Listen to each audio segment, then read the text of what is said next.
part of the popular crowd. A lot of people actually didn't know who I was. I wasn't good at sport or anything like this. I was literally just a normal girl in high school who not many people know. I had a few friends, but that was about it. I just wasn't known by a lot of people. I told a few people that I converted to Islam, but there wasn't a big reaction. Like, obviously, because not a lot of people knew me, people weren't talking about it, this sort of thing, so I kind of just converted to Islam privately, and then things kind of changed. So one day, I think it was in year 10, so that is the school year in the British school system where you are 14 to 15. I was 14 years old.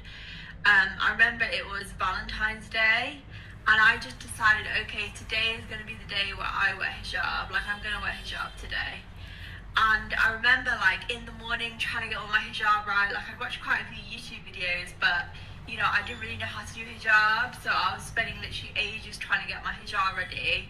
And then I went to school, and the first thing I had in school was form time, and there wasn't a big reaction in form time. There was one girl who I told I was Muslim to, and she kind of said, oh, you know, you've got to take your headscarf off, you need to take your headscarf off, and I was just a bit like, no, I'm wearing hijab now. And it's really awkward, but, you know, nothing happened at form time. And then after that, the whole year I had maths class. I have actually talked about this in my other videos, so I'm not going to go into massive detail about it, but literally I walked into maths class and the whole year went out in the corridor and just started laughing. I remember this one guy was like, who is that girl? Like, why she got her headscarf on? And this guy was like, oh, she's in my class, she's such a weirdo.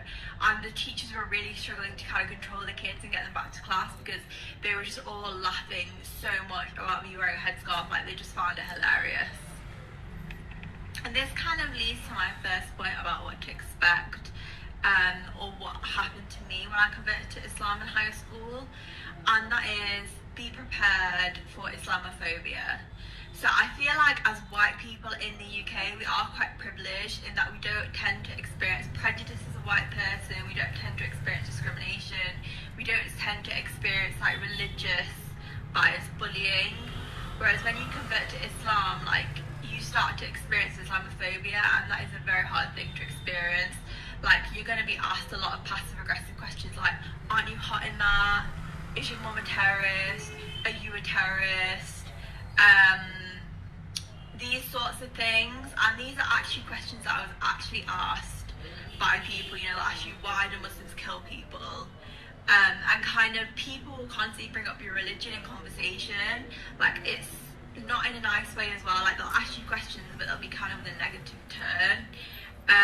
So just prepare for the fact that you are going to experience Islamophobia. You know, I had my hijab pulled off twice.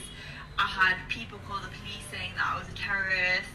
Like, as a white person, we just don't experience that sort of thing. And when you start experiencing Islamophobia as someone who puts hijab on in high school, it's going to be really difficult because you've never experienced that before. And it definitely will make you have respect for the Muslims who have probably been experiencing sort of similar things for their whole life. And obviously this is going to depend on the school that you're in.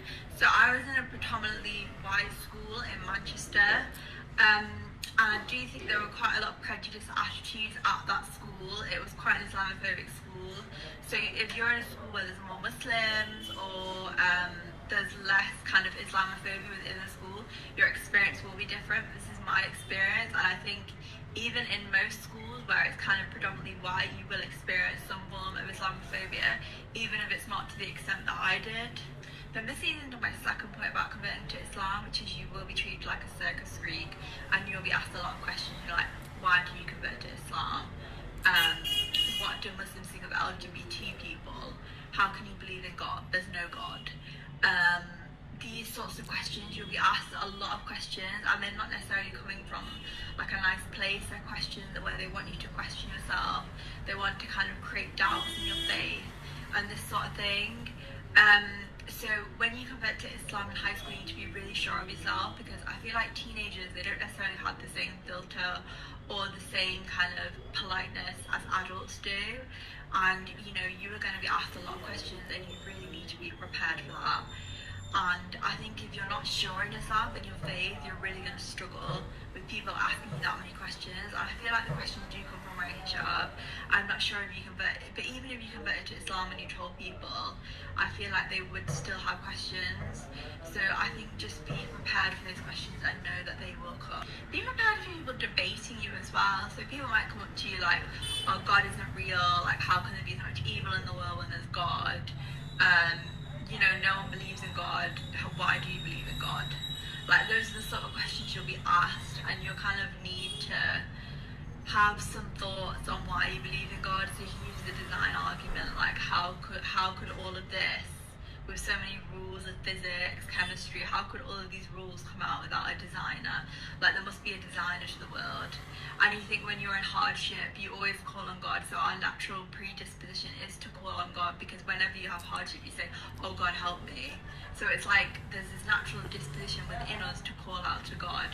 So, that's kind of evidence that there is a God. But yeah, people are going to be expecting you to justify your existence as a white Muslim over and over again. Like, it's just going to be, for me, it was constant, like having to justify myself, who I was, sorry, the video just cut off then, who I was and what I believed in. And I definitely want to say again, you need to be sure of yourself to deal with those sort of constant people constantly trying to put doubt in your mind. Like, you need to be sure of yourself, sure in your Islam, so study your Islam, and really get solid in faith and just be solid in your faith, because you are going to get a lot of questions. Then the next thing that might happen if you convert to Islam in high school is expect people to mock you. So there's quite a lot of bullying in high school, and there's quite a lot of like nastiness. And I think when you convert to Islam, you're really opening yourself up to that nastiness. So when I converted to Islam, one thing I did is I used to pray in like the assembly hall, because there was nowhere else to pray. So I asked, like, I need to pray at lunch times, and the school were like, okay, that's fine, like, we'll give you somewhere to pray.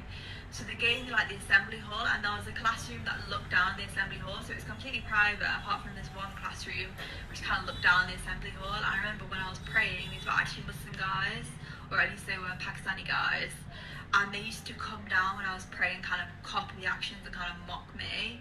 So, there are going to be some mocking. I remember this was Muslim guys as well, or Pakistani guys. They used to come up to me and say, like some form of mocking chat line, which is about Islam, like, are you a terrorist because you're a bomb, I think it was. But you're going to be mocked a lot, and it's not necessarily going to come from the non-Muslims, it might come from the Muslims as well, or the Pakistanis, or, people of Muslim backgrounds. So just be prepared that you will be mocked, and that's just going to have to be something that you're going to have to work through to keep in Islam and stuff. You're just going to have to work through the mocking and this sort of thing. That's all I can think of now in regards to my experience of converting to Islam in high school. One thing I do want to say is everyone's experience is different, everyone's experience is unique, and I think my one's very specific to growing up or being in a school that's predominantly white, and kind of my experience of being in a school that's predominantly white. So yeah, I hope it was helpful. If you have converted to Islam in high school and you're maybe thinking of wearing hijab, or if you're thinking of converting to Islam in high school, I do hope it's been helpful to you. And if you've not converted to Islam in high school, I hope you have some reflections on this video and kind of maybe the struggles that young people who convert to Islam experience in high school. So yeah, I hope it's been helpful. If you have any questions or anything like that, please leave them in the comments and I'll do my best to get back to you.